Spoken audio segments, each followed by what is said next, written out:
আপনি কি বিএ ও এম এর জন্য অনলাইনে বেস্ট কোচিং নিতে চান?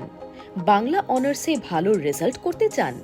তাহলে আজই আসুন নাম্বার 1 কোচিং সেন্টার প্রান্তিক গাইডে। আমাদের অভিজ্ঞ শিক্ষক ও লেখক রাজস্বী হালদার যত্ন সহকারে ক্লাস করান। হাই কোয়ালিটি নোটস ও 100% কমন সাজেশন।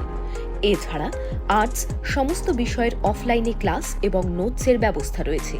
ফোন নম্বর 8101787705।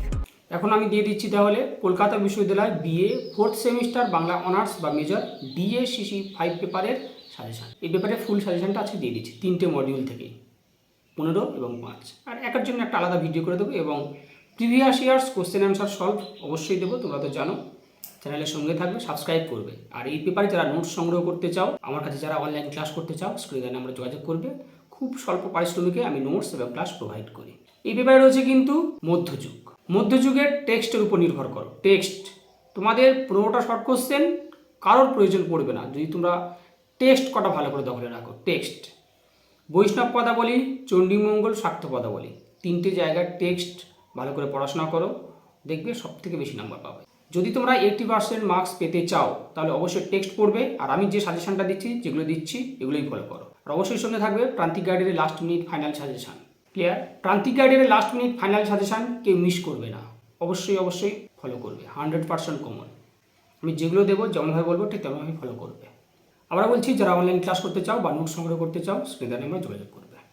প্রথমে রয়েছে তোমাদের মডিউল 1 বৈষ্ণব পদাবলী। বৈষ্ণব পদাবলী থেকে গৌড়চন্দ্রিকা। গৌড়চন্দ্রিকা বলতে কী বোঝো বা গৌড়চন্দ্রিকা কাকে বলে, গৌড়চন্দ্রিকার গুরুত্ব, গৌরাঙ্গ বিষয়ক পদ ও গৌড়চন্দ্রিকার মধ্যে পার্থক্য এবং ওর সঙ্গে জুড়ে দেবে গৌড়চন্দ্রিকা পর্যায়ের পদ রচনায় শ্রেষ্ঠ কবিকে বা গোবিন্দ দাসের কৃতিত্ব। সংশ্লিষ্ট পর্যায়ের পদগুলোর শ্রেষ্ঠ পদকর্তা বা কবিদের কৃতিত্ব আলোচনা করতে হবে তোমার পাঠ্য পর্যায় বা পদ অবলম্বনে। মাথুর অনুরূপ কোশ্চেন প্যাটার্ন একই। মাথুর বলতে কী বোঝো বা মাথুর কাকে বলে, মাথুর তত্ত্বগত তাৎপর্য, মাথুর রসপর্যায়ের শ্রেষ্ঠ পদকর্তাকে বিদ্যাপতি, তাহলে বিদ্যাপতির কবি কৃতিত্ব। পূর্বরাগ বলতে কী বোঝো বা পূর্বরাগ কাকে বলে, পূর্বরাগের তত্ত্বগত তাৎপর্য, শ্রেণীবিভাগ, পূর্বরাগ পর্যায়ের শ্রেষ্ঠ পদকর্তা বা কবির কৃতিত্ব। এই কটা করবে। আর রয়েছে অভিসারটা 5-এর জন্য করে রাখো। 5-এর জন্য করবে এখান থেকে তোমরা বৈষ্ণব কবিগণ প্রেম মনস্তত্ত্বের সুনিপুণ রূপকার, একটু দেখে রাখবে। পঞ্চরস, এটা ভালো করে নিও। বাৎসল্য রস পর্যায় অর্থাৎ বলরাম দাস। আর জ্ঞানদাসটা করবে আক্ষেপানুরাগ রস পর্যায়ে, জ্ঞানদাসটা করে নিও। 5-এর জন্য এগুলো হয়ে যাবে। আমি তো লাস্ট মিনিট ফাইনাল সাজেশন দেবো, চিন্তা নেই, এখন এগুলো পড়ো। আর গোবিন্দ দাসকে বিদ্যাপতির ভাবশিষ্য বলা হয় কেন, জ্ঞানদাসকে চণ্ডীদাসের ভাবশিষ্য বলা হয় কেন, এইগুলো করে রাখো। চণ্ডীমঙ্গল থেকে করবে মুকুন্দ চক্রবর্তী দুঃখ বর্ণনার কবি কিন্তু দুঃখবাদী কবি নহেন। চণ্ডীমঙ্গল কাব্যের কবি মুকুন্দ চক্রবর্তী দুঃখ বর্ণনার কবি কিন্তু দুঃখবাদী কবি নহেন। এ সম্পর্কে বিস্তারিত আলোচনা করো। তাকে বলা হয় দুঃখ বর্ণনার কবি কিন্তু দুঃখবাদী কবি নহেন।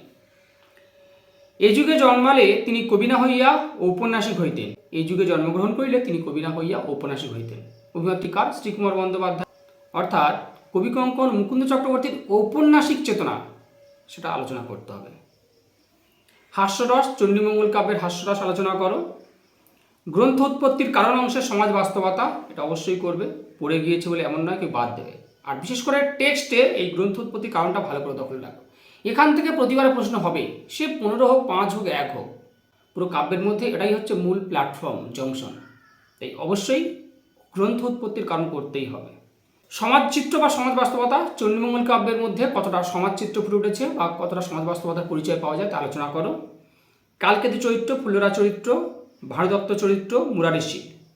এখন মনে হতে পারে যে কালকেতু ফুল্লরা পড়ে গিয়েছে, 5-এ তো আসতে পারে, এবং ওখান থেকে 2টো কোশ্চেন হবে 5-এর। একটা হচ্ছে ওই চরিত্র কেন্দ্রিক বা নোটস থেকে, সমালোচনামূলক যাই হোক না কেন নোটস থেকে, আর একটা হবে টেক্সট থেকে, টেক্সট বেস, অর্থাৎ লাইন তুলে প্রশ্ন দেবে, সেটা তোমাদের তাৎপর্য প্রসঙ্গ লিখতে হবে। ক্লিয়ার? 2টো প্রশ্ন পড়ো। সেই জন্য কালকেতু ফুল্লরা পড়ে গিয়েছে বলে কেউ বাদ দিও না। তবে ভানুদত্ত মুরারিশীল করো, এটা আমি বলবো। লাস্ট মিনিট ফাইনাল সাজেশন দেবো যখন, তখন দেখবে এগুলোই আসছে। ভানুদত্ত চরিত্র, মুরারিশীল অবশ্যই ফাইনাল সাজেশনে চলে আসবে। তাহলে চণ্ডীমঙ্গলের যে কটা দিলাম। আর এখান থেকে তোমাদের কী প্রয়োজন, তোমরা কমেন্টস করেছিলে কেউ একজন গৌড়চন্দ্রিকা নোটসের জন্য, আমি গৌড়চন্দ্রিকাটা অবশ্যই আপলোড দেবো, চিন্তা নেই। আর তোমাদের কী প্রয়োজন, যদি নোটস নিয়ে নিতে চাও বা অনলাইন ক্লাস করতে চাও, স্ক্রিনে নাম্বার যোগাযোগ করবে। আমি খুব স্বল্প পারিশ্রমিকে নোটস এবং ক্লাস প্রোভাইড করি। আর এখান থেকে যদি কোনো নোটস প্রয়োজন হয় আপলোডের জন্য অবশ্যই কমেন্টস করে জানিও, আমি দিয়ে দেবো।